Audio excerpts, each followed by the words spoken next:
Hello everyone, welcome back to my another mini vlog. তো এই দিনটা ছিল জামাই ষষ্ঠীর একটা ভ্লগ দিতে অনেকটাই লেট হয়ে গেল। তো চলো আজকে তোমাদের সাথে শেয়ার করি জামাই ষষ্ঠীর দিনটা আমরা কিভাবে কাটালাম। তো এটা আমার দিদি জামাইবাবু 3 বছরের জামাই ষষ্ঠী। তো এখানে আমি আর কালু একটুখানি খেলছিলাম, দেখাচ্ছিলাম তোমাদের, তার সাথে সাথে আমার হাত থেকে ফোনটা পড়ে যাচ্ছিলো।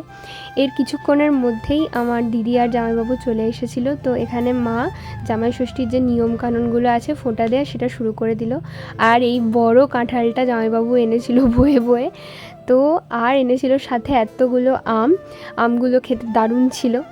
আর এরপর গিফট নেওয়া দেওয়ার পর চলো দেখি যে আছে কে কে এসছে। এই হচ্ছে আমার দিদি, আর এই হচ্ছে আমার জামাইবাবু, আমার বাবা মা, আর আজকে আমাদের স্পেশাল গেস্ট ছিলেন আমার দিদির শাশুড়ি এবং শ্বশুর মশাই। তো এই হচ্ছি আমি।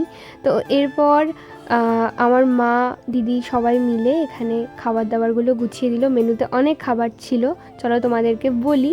মাছ ছিল, পার্শে মাছ ছিল, মাটন ছিল, মাছের মাথা দিয়ে ডাল ছিল, আরও অনেক ভাজা ছিল।